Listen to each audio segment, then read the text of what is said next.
오늘 찬양은 한 1년 정도 준비해서 찬양대회 때 찬양하는 그런 뜨거운 감동이 있었습니다. 가사도 너무나 은혜스럽고요. 우리의 연약함을 고백할 때 주님이 우리를 위해 역사하십니다. 이 구절이 가슴에 새겨졌습니다.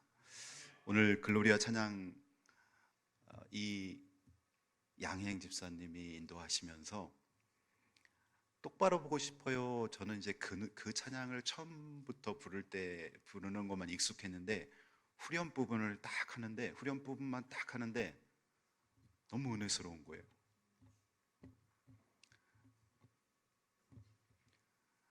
주님 앞에 드릴 것은 나의 간절한 마음이며 주를 위해 헌신한다는 그 가사가 굉장히 은혜가 넘쳤습니다. 요즘에 가정에 대해 설교하려면 목회자들이 많이 힘들어해요. 왜 그러냐면은 한 3, 40년 전 저희가 어릴 때만 해도 가정 형태가 도시나 농촌이나 거의 비슷했어요. 할아버지 할머니가 계신 분들은 할아버지 할머니 모시고 부모님이 계시고 또 자녀들이 있고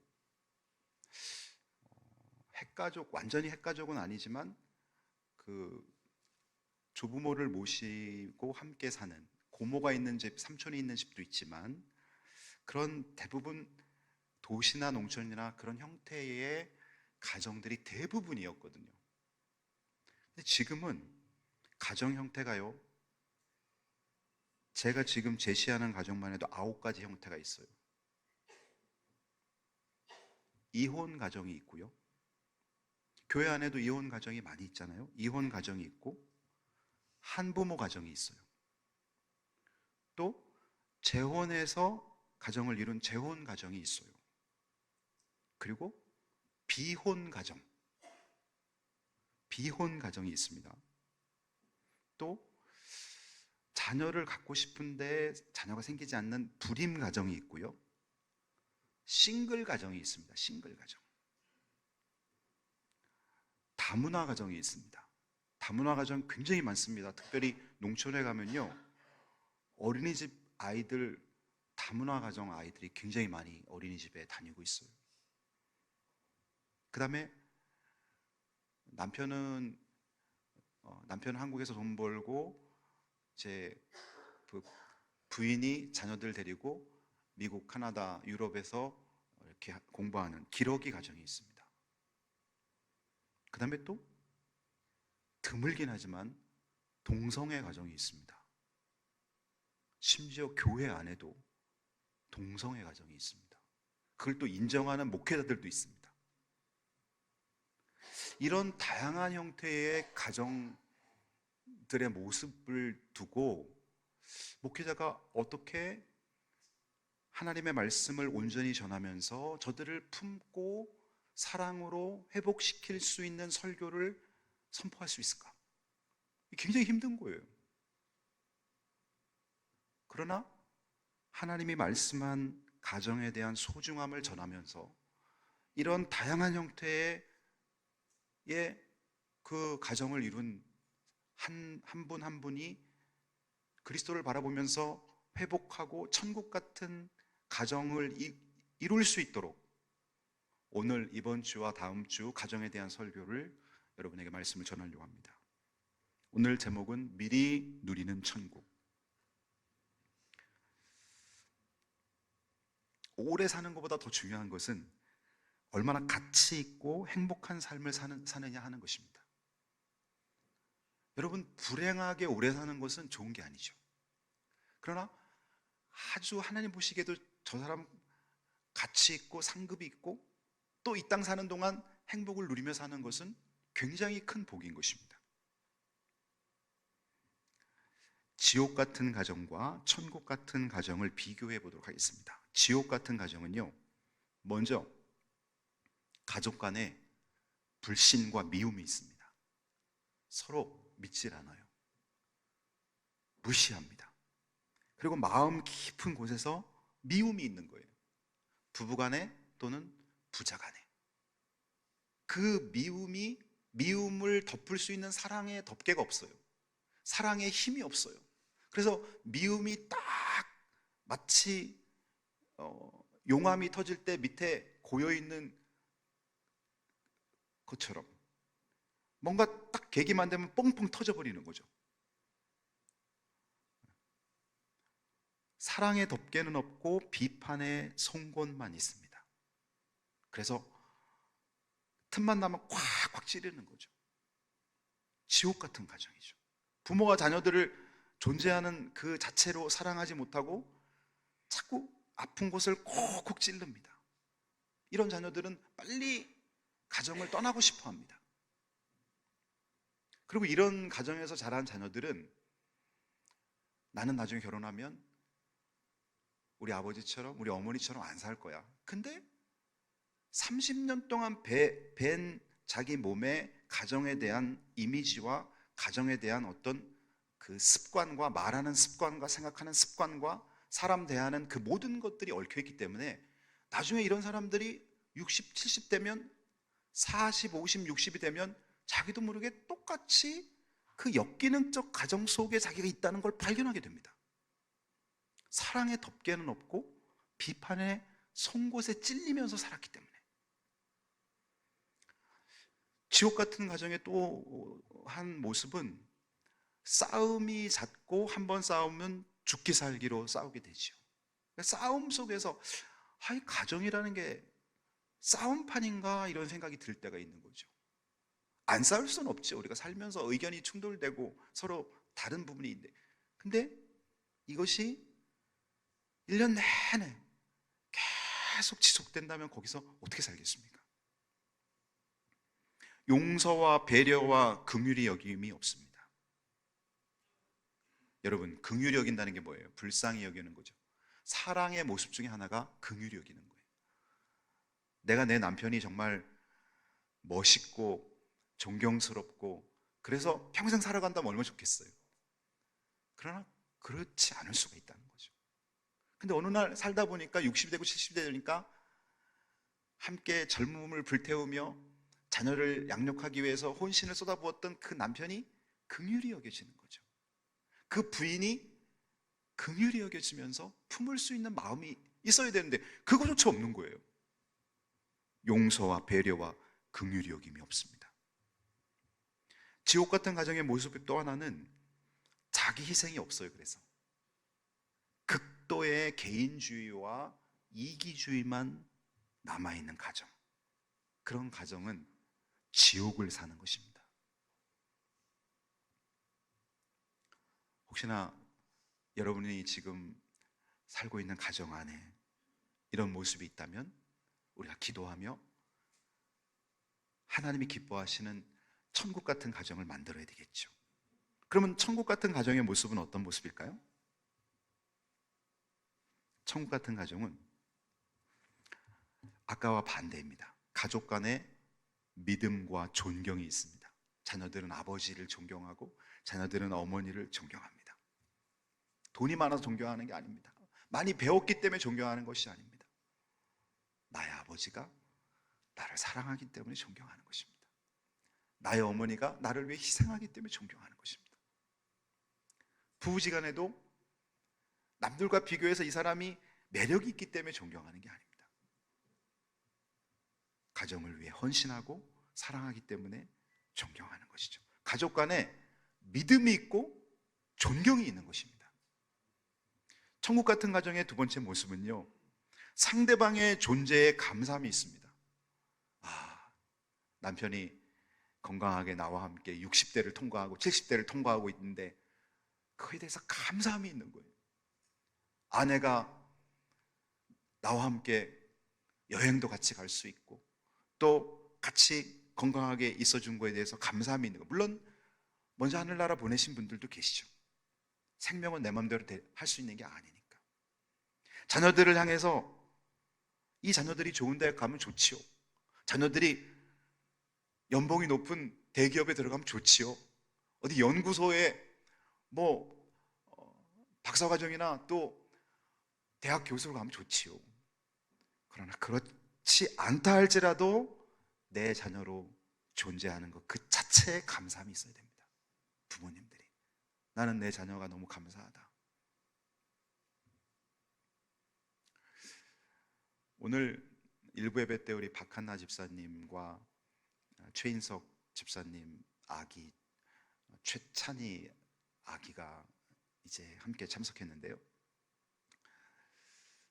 저는 박한나 집사님이 첫째 아이를 거의 6개월 정도 된 아이를 잃었을 때 저는 제 딸이 아이를 잃은 것만큼 많이 울었어요. 제가 너무 가슴이 찢어지는 거예요. 그러고 나서 둘째 아이를 가졌는데 이 아이도 채 1kg도 안 돼서 900 몇 g짜리 아이를 미숙아로 태어난 거예요. 근데 그 아이가 태어나기 전에 박한나 집사님이 저한테 전화를 하신 거예요. 목사님, 제가 꿈을 꿨는데 하얀 하나님처럼 보이는 하얀 옷을 입은 분이 자기 배를 향해서 얘기를 하더라는 거예요. 너에게 아이가 생겼는데 그 아이가 찬양을 하면서 하나님께 기쁨을 드릴 애다. 그러니 그 아이의 이름을 찬이라고 지어라. 찬양할 찬자에다 기쁠 희자.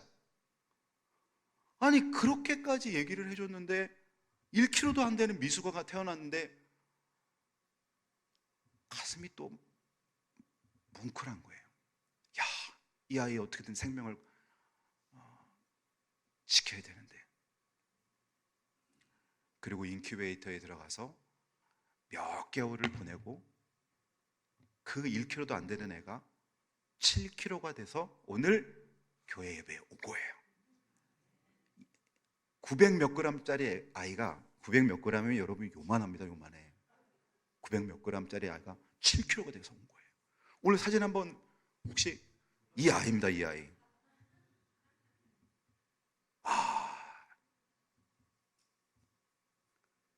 너무 감사한 거예요. 무슨 말을 하겠어요? 하나님의 은혜죠. 부모가 이 아이를 생명을 살리기 위해서 할 수 있는 게 뭐가 있겠어요? 아무것도 없어요. 하나님이 하시는 거죠. 그 다음 사진 보여주세요. 새가족 등록을 했어. 이 아이가 우리 교회 새가족이 됐어요. 그래서 제가 저희 방에 왔길래 얘도 새가족 아닙니까? 얘도 한 살밖에 안 됐지만 교인 한 명이 는 거 아니에요? 새가족. 그 다음에 또 일부 예배 목장 식구들하고 사진을 찍었어요. 이거 봐요. 얼마나 은혜가 넘치든지요. 그래서 천국 같은 가정은요, 제 사진 내려주시고요. 천국 같은 가정은 상대방의 존재에 감사하는 거예요. 하나님, 내 자녀들 부모가 볼 때 부족함이 다 있지요. 그러나 존재하는 것 자체 너무 감사한 거예요. 상대방을 행복하게 해주려는 열정이 있는 가정. 그래서 그 존재하는 것 자체가 감사하니까 부모가 자녀에게 어떻게든지 행복하게 해주려고 힘쓰고, 자녀는 부모에게 효를 행하려고 힘쓰고, 부부간에 또 힘쓰고. 그래서 천국 같은 가정은요, 가족의 유익을 위해 자기 희생을 기뻐합니다. 부부지간에도 희생하고, 부모 자식 간에도 희생하고, 자기 희생. 하나님은 우리를 위해 희생했습니다. 외아들 독자 예수를 십자가에 못 박으시는 희생을 하셨습니다. 희생이 없는 곳은 사랑이 없는 거예요. 희생이 있다는 것은 사랑한다는 것입니다. 오늘 본문으로 들어가 보겠습니다. 오늘 본문이 보여주는 천국 같은 가정. 천국의 이 땅에서 우리가 살면서 천국의 이 땅에 살던 관계가 천국에도 유지되는 게 어떤 게 있을까요? 부자 관계.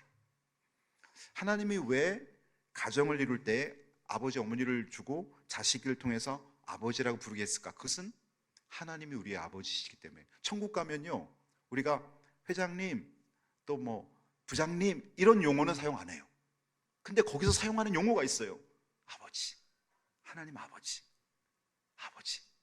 아버지라는 건 우리가 죽어도 사용하는 용어예요. 그러니 천국에는 부자 관계가 있는 거죠. 하나님 아버지와 성도들. 그다음에 천국에 또 사용하는 관계가 있습니다. 우리가 가정에서 하는 형제. 여러분 천국에 가면은 장로님, 권사님, 목사님, 선교사님 이런 용어 사용 안 합니다. 천국엔 뭐예요? 형제님, 자매님. 형제님, 자매님.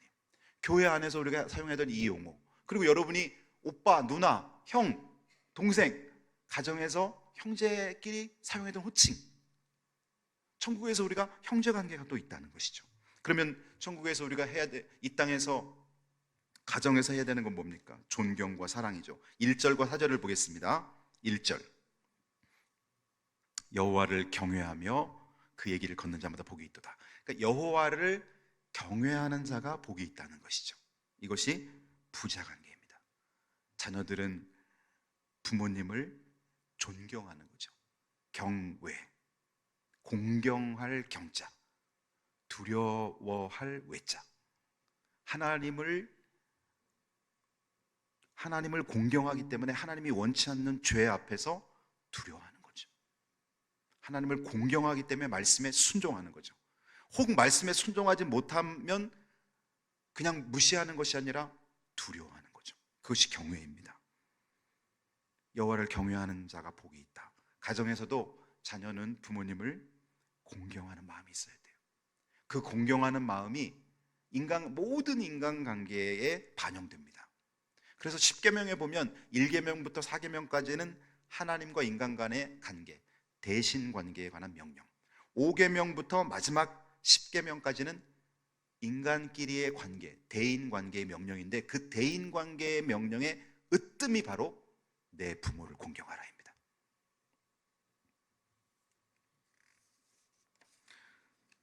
그 다음에 부부관계죠. 여러분, 천국에 무슨 부부관계가 있을까?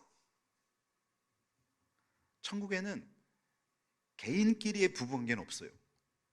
우리가 이 땅에서의 남편을 천국에서 같이 어떤 집을 하나 얻어가고 같이 살고 이런 시스템은 아니에요. 근데 하나님, 삼위일체 하나님을 잘 보면 그 안에 부부관계의 친밀성, 하나님이 부부는 아니에요. 하나님 아버지, 그 다음에 제1격은 성부 하나님, 제2격은 성자 예수님, 제3격은 성령 하나님. 그러면 성자 예수님은 성부 하나님께 철저하게 순종합니다. 그리고 성부 하나님은 성자 예수님을 너무너무 사랑합니다. 예수님이 세례 받으실 때 하늘로부터 음성이 들렸어요. 이는 내 사랑하는 아들이요 내 기뻐하는 사람. 성부 하나님이 성자 예수님을 그렇게 사랑하신다는 거예요. 그렇듯이 우리가 가정에서는 여러분 에베소서를 여러분 보십시오. 거기 보면 부부관계에 대해서 이렇게 얘기해요. 아내들아 너의 남편에게 순종해라. 또 남편들아 너의 아내를 사랑해라. 근데 예수님이 교회를 사랑하는 것처럼 너희 아내를 사랑해라.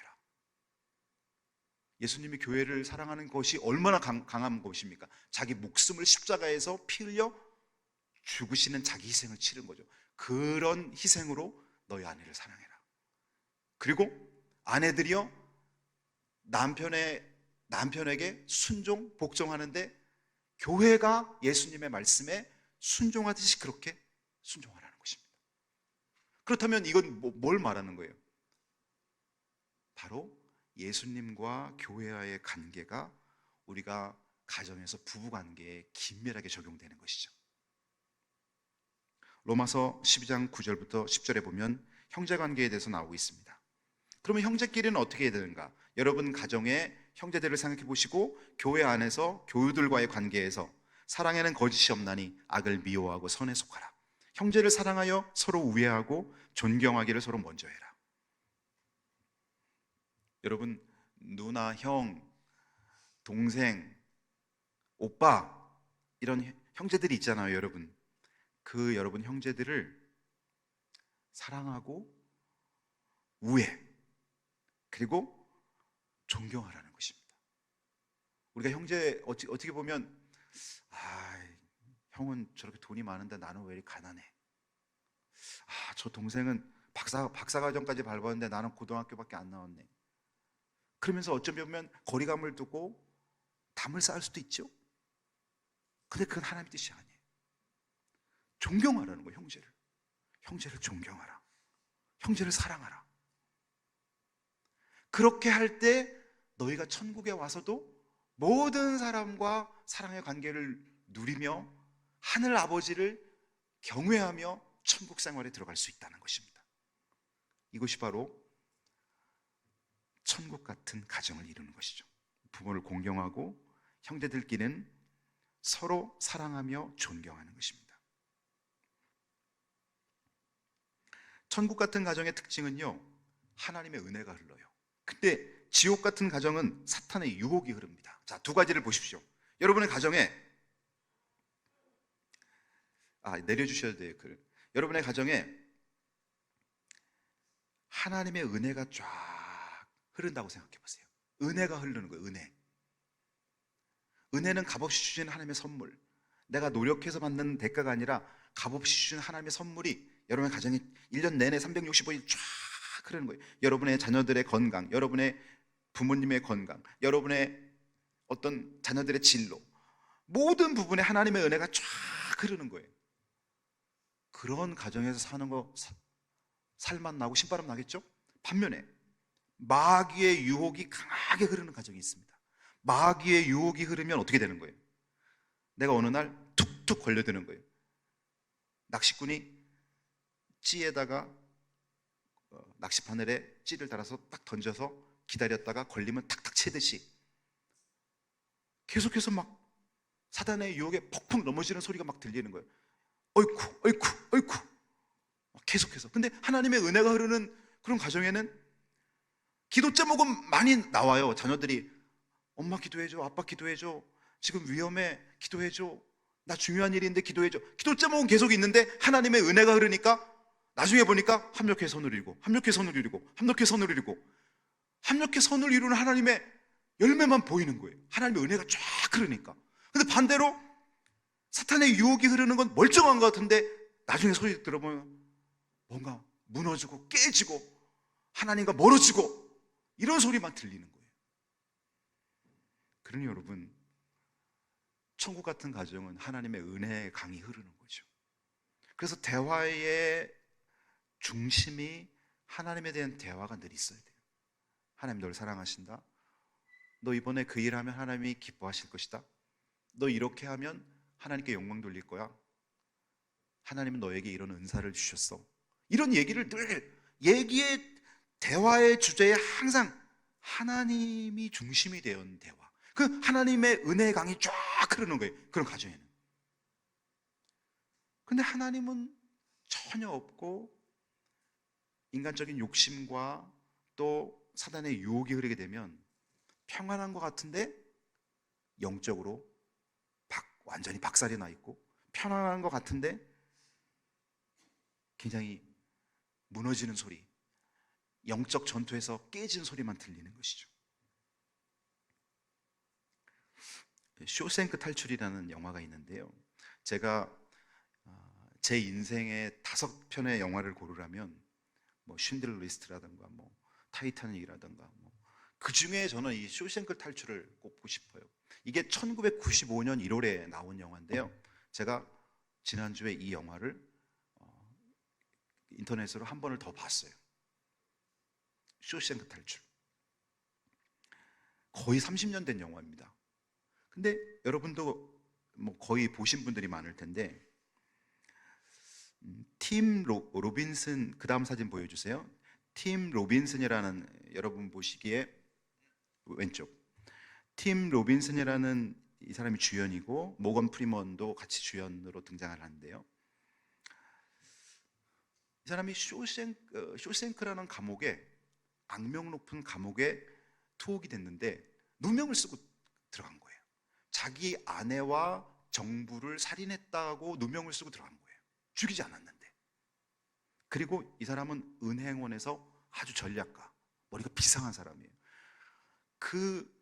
그런데 거기에서 쇼생크 감옥에 맨 끝방을 차지한 것도 행운이었어요. 중간 방이었으면 구멍을 뚫어도 옆방이 나올 텐데 맨 끝에 방에 다른 건물과 연결된 방에 투옥이 돼서 그곳에 아주 야한 포스터를 하나 붙여놓고 다른 사람이 모르게, 그리고 밤에 특별히 비가 오거나 천둥 번개 칠 때 작은 망치 그 끌칼로 구멍을 조금씩 거의 600년이 돼야 뚫을 수 있는 거를 20년 동안 조금씩 밤에 그걸 뚫어가지고 주머니 넣어서 점심 먹고 나서 운동장에다 툭툭 털어버리는 거예요. 그걸 20년 동안 해갖고 구멍을 뚫어서 탈출을 하는 이야기입니다. 근데 이제 이 둘이 이제 탈출 하루 이틀을 앞두고 둘이 대화하는 게 제 마음속에 딱 들어오는 거예요. 뭐라 그러냐면은 이 팀 로빈슨, 앤디 역을 맡은 이 젊은 사람이, 쇼생크 탈출 주인공이 모건 프리먼한테 이런 얘기를 하는 거예요. 내 꿈은 멕시코 한 섬에 호텔을 짓고 배들을 수리하여 손님들과 바다 낚시를 즐기며 남은 인생을 사는 것이 내 꿈이다. 그랬더니 모건 프리먼이 뭐라 그랬냐면은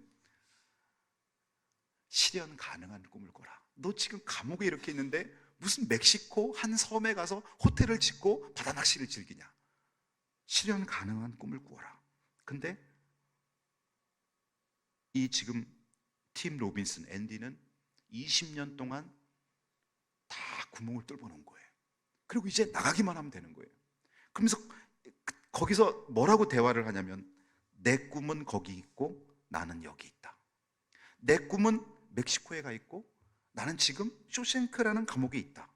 근데 나는 꿈을 향해 나갈 것이다. 내 꿈은 여기 있고 내 꿈은 멕시코 거기 있고 나는 여기 있다. 여러분의 삶에 적용해 보세요. 내 꿈은 천국 같은 가정을 늘 이루는 것이 내 꿈이고, 나는 지금 어찌 보면 지옥같이 힘든 그런 환경 속에 있지만 내 꿈은 천국 같은 가정이다. 그리고 나는 뭔가 빈둥빈둥 노는 게 아니라 그걸 이루기 위해서 부단히 노력하는 거죠. 여러분 모든 삶에 마찬가지예요. 내 꿈은 거기 있고 나는 여기 있다. 그러나 나는 이 꿈을 위해서 지금 기도하며 최선을 다하고 있다. 그리고 자유를 맛보는 거예요.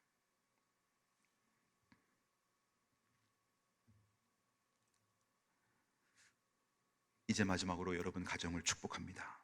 오늘 본문을 가지고 여러분 가정을 축복합니다. 첫 번째, 손이 수고한 대로 결실하십시오.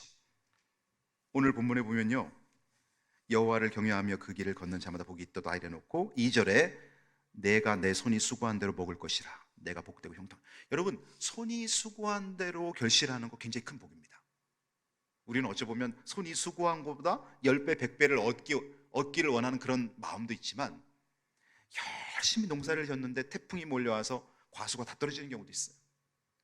내가 은퇴하고 은퇴 자금을 갖고 치킨집을 차려서 최선을 다해서 3년, 5년 열심히 일했는데 빚만 한 1억 지고 아무것도 안 남는 경우도 있어요. 내가 자녀를 양육하고 자녀를 향한 꿈과 비전을 갖고 있는데 이 자녀가 하나님과 반대 방향으로 갈 수도 있어요. 손이 수고한 대로 결실하는 게 얼마나 큰 복인가. 여러분의 가정에 그런 복이 임하기를 주님의 이름으로 축복합니다. 아내는 결실한 포도나무. 여러분 포도나무를 보십시오. 포도나무에서 쫙 나무 한 그루가 올라와서 가지가 쫙 열리는데 사진 한번 보십시오. 얼마나 많은 열매가 맺혀요.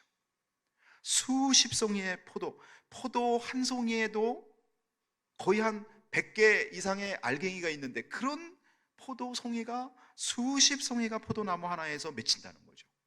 그러면 내 아내는 결실한 포도나무 같으며, 어느 날 남편이 아내의 모습을 딱 봤어요. 아내가 50대, 아내가 60대, 아내가 40대 중반, 아내의 모습을 딱 봤는데 아내의 모습에서 결실한 포도송이가 주렁주렁 달린 것처럼 보이는 거예요. 아내에게서 어떤 열매가 보일까요? 아내를 통해 가정이 복음화됐어요. 신앙이 없던 남편의 거듭난 그리스도인이 되고, 자녀들이 한 명 또는 두 명의 그 자녀들이 예수를 믿고 요셉과 같이, 다윗과 같이, 아브라함과 같이, 바울과 같이 하나님의 영광을 돌릴 자녀들로 성장해 가고 있어요. 포도송이가 막 맺힌 게 보이는 거예요. 또 아내가 돕는 배필로서 신실하게 남편을 섬기면서 여기까지 달려왔어요. 그리고 아내가 교회에서 봉사를 하는데 성가대원, 찬양단원, 또 교회학교 교사, 안내위원, 사가족부 양육 각 분야에서 아내가 봉사하는 걸 보니까 포도송이처럼 열매가 쫙 달려있어요. 아내를 통해 기도의 열매가 있고 아내를 통해 전도의 열매가 있어요. 아내를 보는 순간 딱 보이는 게 포도송이가 보이는, 포도나무가 보이는 거예요. 이런 복이 여러분의 가정에 있기를 주의 이름으로 축복합니다. 그 다음에 자녀들은 유익한 감람나무가 될 것입니다. 오늘 성경에 보니까 내 자녀들은 어린 감람나무 같을 것이요, 식탁에 둘러 앉은 자식들은 어린 감람나무 같을 것이요. 이 감람나무라는 단어가 이제 우리 성경을 번역하면서 원래 헬라어에서는 이게 올리브나무입니다. 올리브나무라고 번역해야 되는데 우리 개역개정 성경에서 감람나무라고 써서 그런데 다음번 성경이 번역될 때는 분명히 올리브나무로 번역될 거예요. 이 감람나무, 올리브나무는, 사실 감람나무는 올리브나무가 조금 다른데요, 이 올리브나무가 얼마나 중요한 거냐면은, 이 나무는 팔레스타인 지역에서 강수량이 적지만 이슬이 자주 내리는 곳에서 잘 자랍니다. 그리고 30년 이상 된 이 감람나무, 여기서 올리브나무는 식용으로 사용되고요, 의약품으로 사용되고요, 또 불을 켜는 등유로 사용되고요, 그 다음에 미용으로도 사용됩니다. 이 감람나무 한번 사진을 한번 보시죠. 이게 감람나무, 올리브나무. 30년 이상 되면 이렇게 두꺼운, 이렇게 큰 거예요, 나무가. 그리고 그 열매는 여러분, 우리가 뷔페 같은 데 가면 올리브 자주 먹잖아요. 다음 사진, 올리브나무. 우리의 자녀가 어린 감람나무 같다는 건 무슨 뜻입니까? 팔레스타인, 이스라엘 백성들에게 이 감람나무 열매, 올리브 열매가 그렇게 중요한 식용의 주 원료가 됐듯이 우리의 자녀들이 이 나라와 이 민족과 하나님의 구원 계획에 꼭 필요한 축복의 통로가 된다는 것입니다. 우리의 자녀들이 이 땅에서 있어도 되고 없어도 되는 그런 존재가 아니라 정말 꼭 필요한, 하나님께 영광, 이웃에게 사랑받는, 이웃에게 인정받고 사랑받는 유익한 축복의 통로가 된다는 것입니다. 그것이 바로 식탁에 둘러앉은 너희 자녀들은 어린 감람나무 같다는 것입니다. 얼마나 감사해요. 그 다음에 살아있는 동안 조국의 번영을 보십시오. 여러분, 우리가 100세까지 산다 그래도 저 우크라이나처럼 전쟁이 일어나서 젊은이들이, 우리 자녀 세대가 가서 막 절반 이상이 죽고, 또 이스라엘과 팔레스타인처럼 그냥 뭐 끊이지 않는 전쟁 속에서 잠시도 평안이 없는 그런 곳에서 사는 것은 행복이 아니죠. 내가 살아있는 동안 전쟁을 맛보지 않고 번영과 은혜 속에서 그렇게 살아가는 여러분 되시길 주의 이름 축복합니다. 그 다음에 여러분 후손을 통해서 믿음의 후손이 번성되는 거예요. 6절을 보시기 바랍니다. 내 자식의 자식을 볼지어다. 내 자식의 자식을 볼지어다. 물론 하나님이 자녀를 주지 않으셔서 자녀가 안 생기는 건 어쩔 수 없지만 자식의 자식을 보는 건 하나님의 축복입니다. 자녀가 태어나서 이 땅에서 거듭난 그리스도인, 성령의 사람들이 나를 통해서 하나하나 세워져서 50년이 지나고 100년이 지나고 200년이 지났을 때 수천 명의 거듭난 그리스도인이 나와 내 아내를 통해서 이 땅 대한민국 곳곳에 하나님을 사랑하는 거룩한 십자가 군병으로 서 있다는 걸 상상해 보시기 바랍니다. 얼마나 큰 축복이에요. 이것이 바로 하나님이 우리에게 주신 비전, 천국 같은 가정에 대한 비전인 것입니다. 이런 놀라운 복이 여러분에게 임하기 위해서 하나님을 사랑하셔야죠. 그리고 여러분 가정에 다른 사람에게 자꾸 핑계를 대지 말고, 변화는 반드시 나부터 일어나는 거예요. 성경의 변화는 반드시 나부터. 내가 하나님의 사랑으로 무장하고 가족을 대하는 거예요. 가족을 위해 희생하는 것입니다. 그러면 그때 변화가 일어나는 거예요. 하나님은요, 우리가 하나님의 말씀에 순종하기만 계속 기다리지 않으셨어요. 로마서 5장 8절, 우리가 아직 죄인 되었을 때 그리스도께서 우리를 위해 죽으심으로 하나님께서 우리를 향한 자기 사랑을 확증하셨느니라. 우리가 죄인 되었을 때 하나님은 행동하셨어요. 우리가 죄인 되었을 때 아들 예수를 십자가에 못 박으러 이 땅에 보내셨어요. 이것이 바로 하나님의 사랑인 것입니다. 하나님도 하나님의 희생을 통해 이 사랑의 놀라운 힘, 인류를 구원하는 구원의 길을 열으셨던 것입니다. 그렇다면 우리도 그런 사랑으로 가정을 만들어야죠. 내 가정은 왜 이렇게 지옥 같을까? 생각에만 머물지 말고 내 꿈은 거기 있고 나는 여기 있다. 내가 노력해야죠. 그럼 하나님께서 그 꿈에 다다르는 그 은혜를, 믿음은 바라는 것들이 실상에 보이지 않는 것의 증거니 선진들을 이로써 증거를 얻었느니라. 히브리서 11장 1, 2절 말씀처럼 여러분의 가정이 여러분의 변화를 통해 천국 같은 가정을 살아가시기를 주님의 이름으로 축복합니다. 기도합니다.